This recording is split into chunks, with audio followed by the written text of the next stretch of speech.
क्योंकि दोस्त एक दिन आपका अंत होगा और आप सोच लेना, जिस शोहरत, जिस बेईमानी, जिस घमंड, जिस धर्म, जिस जात, जिस पैसा, जिस घमंड, जिस जलन, जिस प्रेम, जिस प्रीति, जिस द्वेष के चक्कर में आप थे, वो सब खत्म हो जाए।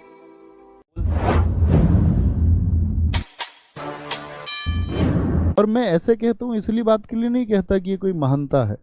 मैं आपको दिखाना चाहता हूँ कि आपको समझना होगा कि आपके इमोशंस को कौन समझता है, आपके इमोशंस के साथ कौन खिलवाड़ करता है, आपकी भावनाओं का प्रयोग कौन कब कैसे करना चाहता है।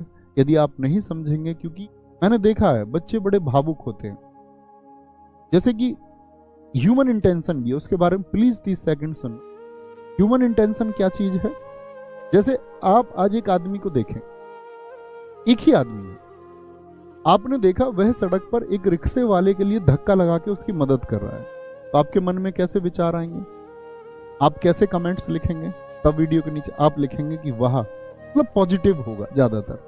कोई इक्का दुक्का वो महारथी होगा जो बुद्धि के अपर लेवल पे होता है, वो कहेगा कि वीडियो बनवाने के लिए मदद की गई। उस तरह के लोग हमेशा हों। वही सेम आदमी कल आप देखें किसी रिक्शे वाले को पीट रहा है, तब आपके अंदर कैसा भाव आएगा? आदमी वही है जो एक दिन रिक्शे वाले की मदद कर रहा था और अगले दिन एक अन्य रिक्शे वाले को पीट रहा था, आपके अंदर क्या भाव आएगा? तो सीधी सी बात है, एक नेगेटिव भाव आएगा। तो यानी कि दोस्त, हमारे जो इमोशंस है ना, वो सामने क्या है उसको देख करके बदलते हैं, उसी को देख करके परिवर्तित होते हैं, और हम भूल जाते हैं ये जो इंसान है इस काम को कर रहा है, हम उसके बारे में विचार तक नहीं करते कि ये सकारात्मक प्रवृत्ति का है या नकारात्मक प्रवृत्ति का व्यक्ति है। वही व्यक्ति तो वही था जिसने एक दिन मदद की और एक दिन क्या किया, आपका एक दिन रिक्शे वाले को पीटा भी। तो यानी कि अब आप सोचोगे यार ये दो तरह का ऐसा क्यों, मानसिक संतुलन क्या इसका बिगड़ा हुआ है? तो हम घटना के पीछे के सत्य को कभी नहीं जानना चाहते, हम तो सिर्फ ये देखते हैं कि प्रत्यक्ष रूप से हमारे सामने क्या है और हम अपनी एक राय बना लेते हैं।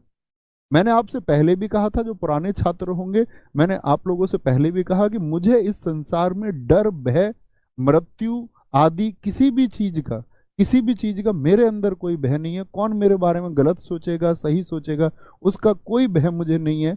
मुझे किसी प्रकार के रिश्ते बहुत ज्यादा नहीं बनाने हैं कि मैं बहुत सारे रिश्ते बनाऊं कि मेरे संबंध खराब हो जाएंगे। कुछ एजुकेशन के बारे में कि लोग कुछ गलत तरीके से क्या प्रयोग करें उसके बारे में कहने से मुझे कोई गुरेज नहीं है, क्योंकि मैं ये जानता हूं कि मैं उस तरह के कृत्यों में शामिल नहीं हूं। तो मैं स्पष्टता से कह सकता हूँ, जैसे लोग कहते हैं भैया हाइप क्रिएट करो, वहां जाओ। अब मैं नाम भी नहीं लूंगा कुछ प्लेटफॉर्म्स के, कह रहे कि वहां वहां जाओ। मेरे पास आज से 1 साल पहले से मेल पड़े हुए हैं स्थानों के। मेरा काम वो नहीं है भाई। देखो, मैं जो करता हूँ आपके सामने मैं पढ़ा रहा हूँ, जो बात मुझे करनी है मैं आपसे स्पष्ट तरीके से कर सकता हूँ, क्योंकि मैं ये मानता हूँ कि ये मेरी फैमिली है, भाई बहन है। मैं अपने घर की चीजें आप सब लोगों के सामने पुट कर देता हूँ, जो कुछ है मम्मी पापा घर भाई बहन, वो मैं सब दिखा देता हूँ। ऐसा कुछ छुपा हुआ नहीं है, सब कुछ स्पष्ट है। कुछ भी है प्लस होता है, मैं कुछ लूंगा या कुछ आपका खरीदूंगा भी, कुछ बेचूंगा, तो वो मैं सोचता हूँ कि आप लोगों को पता होना चाहिए। उतनी चीजें मैं भर कर देता हूँ, मेरे लिए वो काफी है।